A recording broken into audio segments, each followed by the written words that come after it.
अस्सलाम वालेकुम फ्रेंड्स, मेरा नाम दानियल अंजुम है। जैसा कि हम वेबसाइट बना पीएचपी और माईएसक्यूएल को यूज़ करते हुए हम ई कॉमर्स एक वेबसाइट बना रहे हैं। आज हमारा उसका सेकंड ट्यूटोरियल है। लास्ट टाइम हमने जो क्या किया था, हमने एक रजिस्ट्रेशन फॉर्म बना लिया था। तो मैं अपने जैम में ई शॉप नाम वाले फ़ोल्डर में मौजूद हूँ। इसको मैं यहाँ से ओपन विद कोड कर लेता हूँ। और जैसे ही ओपन होता है तो अब की बार हम क्या करेंगे, पीएचपी को यूज़ करते हुए जो हमारा इसकी हमने यूज़र से फॉर्म में जो डाटा लेना है, वो एडमिन जो भी यानी कि यूज़र क्रिएट करना चाहेगा तो उसका हम डाटा लेने के लिए हम पीएचपी यूज़ करेंगे। उसके लिए आपको पता है नेम एट्रीब्यूट की ज़रूरत होती है। तो हमने लॉगिन रजिस्ट्रेशन फॉर्म के यहाँ पर सबमिट बटन पे नेम रजिस्टर दिया हुआ है और इनपुट में हमने एडमिन ईमेल और यहाँ पर एडमिन पासवर्ड दिया हुआ है। तो यहाँ पर आके मैं क्या करता हूँ, डॉलर अंडरस्कोर। अच्छा, ये जो मेथड है, हम यहाँ पर फॉर्म में जो मेथड है वो पोस्ट यूज़ करेंगे। तो मैं यहाँ पर आके लिख लेता हूँ मेथड और यहाँ लिख लेता हूँ पोस्ट। अच्छा, ये मेथड लिखने के बाद जो है यहाँ पर हम अपना यहाँ पर आते हैं और यहाँ पर मैं आके लिखता हूँ डॉलर अंडरस्कोर पोस्ट। और पोस्ट के अंदर जो है हमें सारा का सारा डाटा मिलेगा। तो जो पहला है वो मुझे मिल जाएगा एडमिन ईमेल, और इसको मैं क्या करूँगा, इसी नाम के वेरिएबल में स्टोर कर लूँगा। तो यहाँ लिख लूँगा डॉलर और यहाँ पर हम एडमिन ईमेल। तो जो भी एडमिन ईमेल वाली इनपुट से डाटा आ रहा है पोस्ट मेथड के ज़रिए, वो एडमिन ईमेल वाले वेरिएबल में आके स्टोर हो जाएगा।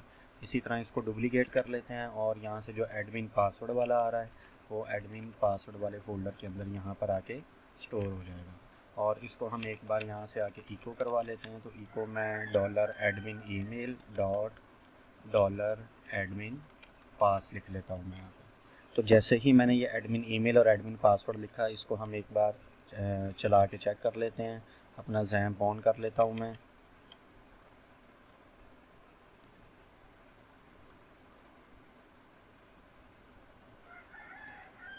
और जैम्प ऑन करने के बाद जो है यहाँ से क्रोम ओपन कर लेते हैं या एज में ही चला लेते हैं, चलें। तो यहाँ पर आके इसे मैं पेस्ट करके यहाँ से इतना कट करके लोकल होस्ट लिख देता हूँ। तो जैसे ही लोकल होस्ट लिखा तो देखें यहाँ पर ये फ़िलहाल ये दो एरर आ रहे हैं कि वो कह रहा है अनडिफाइंड है। लेकिन जैसे ही अगर मैं यहाँ पर आके लिखूँ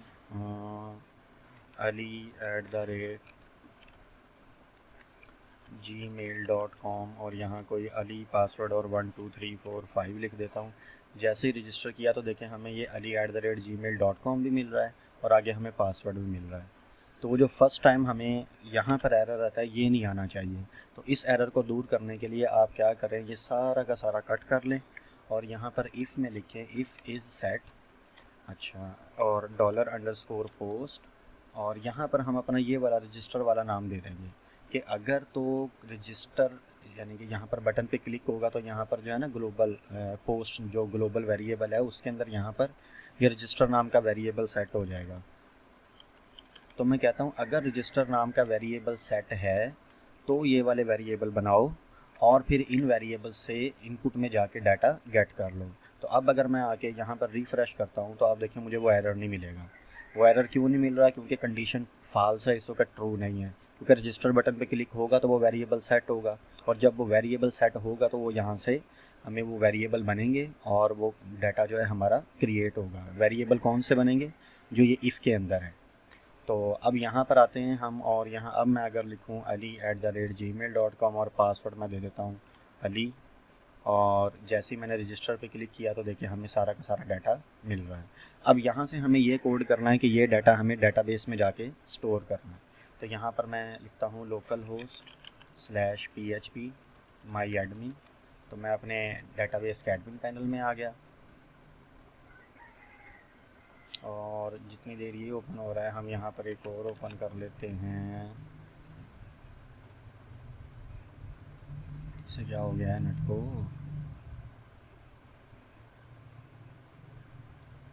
तो यहाँ पर आके मैं एक बार लिख लेता हूँ PHP MySQL। तो जैसे ही लिखा ये देखें ये W3 स्कूल आ गया। तो इधर से आके हम यहाँ पर एक न्यू पे क्लिक करते हैं और मैं इस डाटाबेस का नाम रख लेता हूँ ई शॉप और यहाँ से इसे क्रिएट कर देता हूँ। और क्रिएट करने के बाद यहाँ टेबल नेम आते हैं, तो मैं लिख देता हूँ एडमिन यूज़र्स। और जैसे ही मैं इसे क्रिएट करता हूँ तो क्रिएट करने के बाद आप देखिए हमें कितनी फील्ड चाहिए। एक तो हमें एडमिन आईडी चाहिए, तो यहाँ पर आईडी, और इस आईडी को हम यहाँ से ऑटो इंक्रीमेंट कर देंगे तो ये प्राइमरी की भी बन जाएगी हर एडमिन के लिए यूनिक। और फिर यहाँ से हमें एक एडमिन ईमेल चाहिए, तो मैं ये एडमिन ईमेल वाला एक कॉलम क्रिएट कर रहा हूँ। और इसी तरह हमें एक एडमिन पासवर्ड चाहिए, तो मैं एडमिन पासवर्ड वाला भी एक कॉलम क्रिएट कर रहा हूँ। और इसको हम यहाँ से वैर कैर कर देते हैं और 255 ही रहने देते हैं। इसको भी वैर कैर कर देते हैं और 255 इसकी लेंथ, कम ज़्यादा भी कर सकते हैं, वो आपकी मर्ज़ी है। तो हम यहाँ तक रख के इसे यहाँ पर सेव कर लेते हैं। तो अब देखें आपका हमारा ये डेटाबेस में एडमिन यूज़र्स नाम का एक टेबल क्रिएट हो गया है, जिसमें एक एडमिन आईडी है, वही हमारी ऑटो इंक्रीमेंट और प्राइमरी की भी है, और यहाँ पर ईमेल, और यहाँ पर हमारे पास पासवर्ड आ गया है।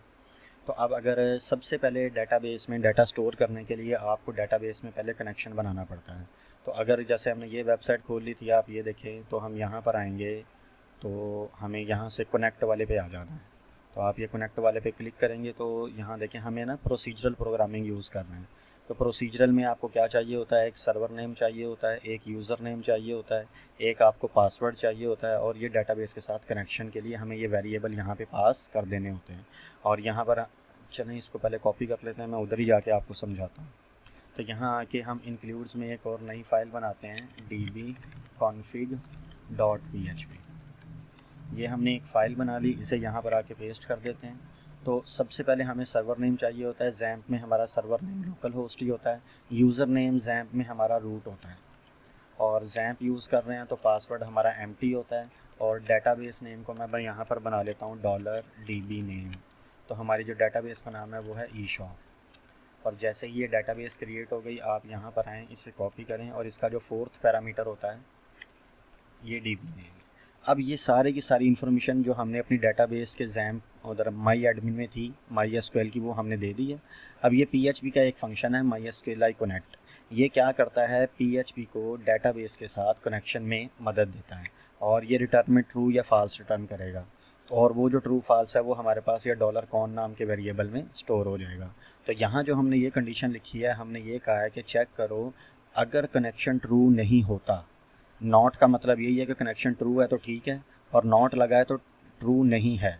मतलब अगर कनेक्शन नहीं बनता तो डाई फंक्शन को कॉल कर दो, यानी सारी की सारी एग्जीक्यूशन को रोक दो, जो भी आगे वाला कोड है, और वहाँ पर एक एरर मैसेज दिखा दो कनेक्शन फेल्ड, और जो भी डेटाबेस के साथ एरर आ रहा है वो शो करवा दो। ये हमारा बिल्ट इन फंक्शन है पीएचपी का MySQLi कनेक्ट एरर। और अगर कनेक्शन सक्सेसफुल हो जाता है तो फिर ये इफ़ चलेगी नहीं, और डायरेक्ट हमें इको में मिल जाएगा कनेक्टेड सक्सेसफुली। तो एक बार आते हैं हम और register.php में इसको भी इंक्लूड कर लेते हैं। तो यहाँ से आके बस मुझे यहाँ पर आके लिखना है dbconfig.php। अब अगर आके मैं अपना ये रजिस्टर वाला फॉर्म जैसे ही रिफ़्रेश करूँगा तो देखें यहाँ पर हमारे पास एरर आ गया, unknown database e shop in C xampp htdocs। तो हम यहाँ आते हैं, हमने क्या लिखा है, अच्छा हमारे यहाँ पर डेटाबेस के स्पेलिंग गलत हो गए हैं, SOHP। तो कोई नहीं, उसको ठीक करने के बजाय हम अपने कॉन्फ़िग में ही आते हैं और इसको कर देते हैं SOHP। ठीक है, बाद में डेटाबेस को जाकर ठीक कर लेंगे, वो भी है। तो यहाँ पर आके जो अब यहाँ पर आए, इसको रिफ़्रेश करें तो देखें कनेक्टेड सक्सेसफुली आ रहा है, मतलब डेटाबेस से हमारा कनेक्शन सक्सेसफुल। तो अब मैं यहाँ पर आके क्या करता हूँ, ये कनेक्टेड वाले को भी कमेंट कर देते हैं कि हमें पता लग गया डेटाबेस से हमारा कनेक्शन हो चुका है। तो इसको यहाँ से बंद करते हैं, कॉमन CSS को भी बंद कर देते हैं। अब जो ये वाला आपका सारा का सारा डाटा है, ये आपने अपनी डेटाबेस में इंटर करना है। और डेटाबेस में मैं आपको पहले एक बार इंटर करके दिखाता हूँ। तो आप यहाँ पर आ जाएँ और ये देखें, ये लिखा हुआ है इंसर्ट डाटा, आप इस पर क्लिक कर लें। क्लिक करने के बाद अगर आप ये प्रोसीजरल वाले पे आएंगे तो ये तो हमारा कनेक्शन था, इसे छोड़ दें, ये इंसर्ट क्यूरी है। इतना आप इंसर्ट क्यूरी को कॉपी कर लें और यहाँ पर आके आप इसे पेस्ट कर दें। ये इसमें ज़रूरी नहीं है कि आपको हर चीज़ ज़बानी याद रखनी है, आप ये इनको बना बनाया कोड है, आप नेट से उठाएं, कॉपी पेस्ट आप कर सकते हैं। बस इसमें आपने ये याद रखना है कि जो उधर है ये आपका जो है उन्होंने जनरल अपने हिसाब से मेथड दिया है, लेकिन हमने जब अपनी डेटाबेस बनाई है तो हम अपने हिसाब से इसमें यहाँ पर एंट्री करेंगे। तो अब यहाँ पर आपको अपनी इंसर्ट क्यूरी चलानी है, तो यहाँ पर आपके टेबल का नेम आएगा, उसका फर्स्ट कॉलम आएगा और जो कॉलम्स हैं वो सारे के सारे आते जाएंगे। तो इसकी भी हमें ज़रूरत नहीं है क्योंकि अभी तो 2-4 हैं तो हम लिख भी सकते हैं, लेकिन आप इसकी ये वाली बना लें। आप इधर एसक्यूएल पे आएँ और एसक्यूएल पे आके ये इंसर्ट पे क्लिक कर दें, तो ये देखें ये आपको बनी बनाई इंसर्ट क्यूरी मिल गई।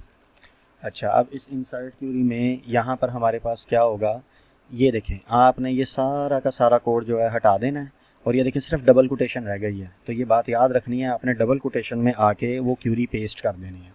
और अब ये अगर एक लाइन में जा रही है तो Alt+G प्रेस करके हम वर्ड रैप कर देते हैं, या फ़िलहाल इसको अगर हम बंद भी कर दें तो ऐसे अब ये हमें नज़र आ रही है। तो अगर आप यहाँ से नीचे आएंगे तो अब ये हमारी इंसर्ट क्यूरी है। सबसे पहले लिखा है इंसर्ट इनटू एडमिन यूज़र्स, हमारा टेबल नेम आ गया। ये जो एडमिन आईडी है, ये आईडी हमारी ऑटो इंक्रीमेंट है और प्राइमरी की बनी हुई है, तो हमें इसको देने की ज़रूरत ही नहीं है। ऑटो इंक्रीमेंट पर यह खुद ब खुद इंक्रीमेंट होगा, तो यहाँ से हम इसकी एक वैल्यू भी हटा देते हैं। अब सबसे पहले हमारी एडमिन ईमेल है, तो वो एडमिन ईमेल हमारी इस वेरिएबल में स्टोर है, तो हम यहाँ से इसे कॉपी करके यहाँ आके पेस्ट कर देंगे। और इसी तरह हमारे पास एडमिन पासवर्ड है, तो उसे भी हम यहाँ से कॉपी करके यहाँ आके हम स्टोर कर देंगे और तो ये हमारे पास आ जाएगा। और आगे हमने सिर्फ इतना लिखा है कि ये जो MySQLi क्यूरी है, ये फंक्शन क्या करता है, ये जो भी हम क्यूरी यहाँ पर प्रिपेयर करते हैं उसको डेटाबेस में ये वाला फंक्शन चलाता है। अगर क्यूरी सक्सेसफुल चल जाती है तो ये ट्रू रिटर्न करेगा, अदरवाइज़ ये फॉल्स रिटर्न करेगा। तो अगर ट्रू रिटर्न करेगा तो हमारे पास मैसेज आ जाएगा न्यू रिकॉर्ड क्रिएटेड सक्सेसफुली, और अगर ये फॉल्स रिटर्न करेगा तो हमें एरर आ जाएगा, और वो एरर हम इस फंक्शन की मदद से देख लेंगे कि वो हमें क्या एरर आ रहा है।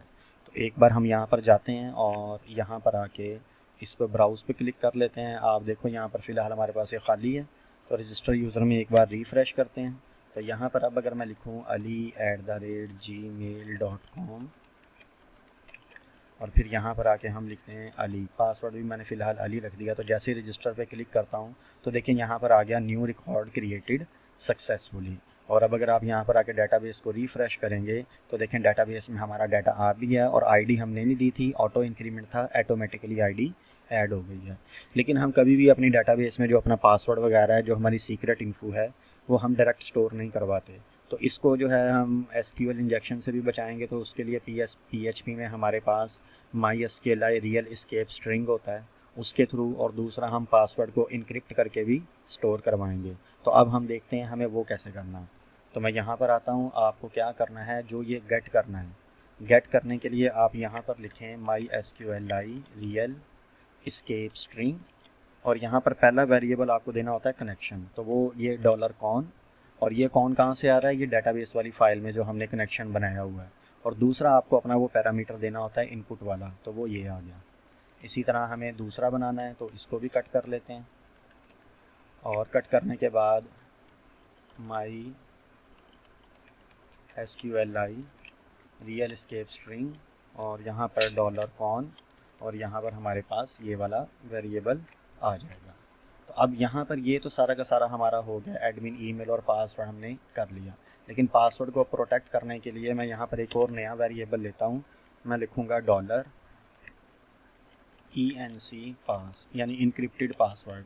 तो आपको क्या करना है, आप यूज़ करें पासवर्ड हैश, ये हमारे पास एक एल्गोरिथम है PHP में, पासवर्ड है, और ये ब्लोफिश एल्गोरिथम पे काम करता है। तो इसमें सबसे पहला मीटर आपको पहला देना होता है पासवर्ड कौन सा है, तो वो हमारा $पास नाम के वेरिएबल में स्टोर है। और यहाँ पर दूसरा आपको ये बताना होता है आपने कौन सा यूज़ करना है, तो हम यहाँ पर लिखते हैं पासवर्ड, और आप इसे पासवर्ड BC क्रिप्ट वाला यूज़ कर लें, ये भी काफ़ी सिक्योर है। तो यहाँ से हमारा पासवर्ड जो है इनक्रिप्टेड हो जाएगा। मैं एक बार क्या करता हूँ, इस सारे को कमेंट करता हूँ और एक बार आपको दिखाता हूँ ये पासवर्ड दिखता कैसा है। तो मैं यहाँ पर आके इको लिखता हूँ और सिर्फ ENC पास लिख देता हूँ। अब अगर मैं आपको यहाँ पर आके रिफ़्रेश करके दिखाऊँ तो देखें यहाँ पर हमारे था ईमेल ये था, पासवर्ड भी मैं फ़िलहाल अली लिख रहा हूँ। जैसे रजिस्टर पे क्लिक किया तो देखें जो अली नाम वो 3 वर्ड थे, वो देखें कितना बड़ा एक पासवर्ड बन गया, और वो सारे के सारे इनक्रिप्टेड फॉर्म में स्टोर हो गए। अव्वल तो हम अपनी डेटाबेस को सिक्योर रखते हैं, लेकिन बाय चांस अगर किसी वजह से हमारी डेटाबेस जो है वो हैक हो जाती है, तो हमारे अकाउंट्स जितने भी हैं सारे के सारे वो हमारे जो हैं सेफ़ रहेंगे, हमें कोई भी इतना मसला नहीं होगा। तो अब इस डेटाबेस को, इस पासवर्ड को हमें अपनी डेटाबेस में स्टोर करवाना है। तो स्टोर करवाने के लिए हम क्या करते हैं, ये ENC पास को कॉपी करते हैं और कॉपी करने के बाद अपना ये वाला कोड अनकमेंट करके यहाँ पर जो मैंने ये एडमिन पास दिया था यहाँ पर मैं आके अपना ये वाला ENC पास दे दूँगा। और जैसे ही इसको अब यहाँ से अगर हम सेव करेंगे तो अब अगर मैं आके रिफ़्रेश करूँ तो यहाँ अब की बार एक और हम ऐड कर लेते हैं ahmed@gmail.com और यहाँ आके कर देते हैं ahmed123। तो जैसे ही रजिस्टर पे क्लिक किया तो न्यू रिकॉर्ड क्रिएट सक्सेसफुली। तो यहाँ पर आके अब अगर आप इसको ब्राउज़ करेंगे तो ये देखें ये हमारा ईमेल आ गया और ये देखें पासवर्ड हमारा इनक्रिप्टेड फॉर्म में स्टोर हो गया है। तो आज के लिए हमारा यहाँ तक कि नेक्स्ट वीडियो में हम आगे यहाँ से ये देखेंगे कि ये यूज़र्स का डाटा जो है लॉगिन फॉर्म बना के हम कैसे फैच कर सकते हैं। तो यहाँ तक अगर आपको कोई भी चीज़ समझ ना आए तो आप मुझसे क्लास में भी पूछ सकते हैं या आप यहाँ वीडियो में कमेंट भी कर सकते हैं, तो मैं आपको उसके बारे में सारा मज़ीद गाइड कर दूँगा।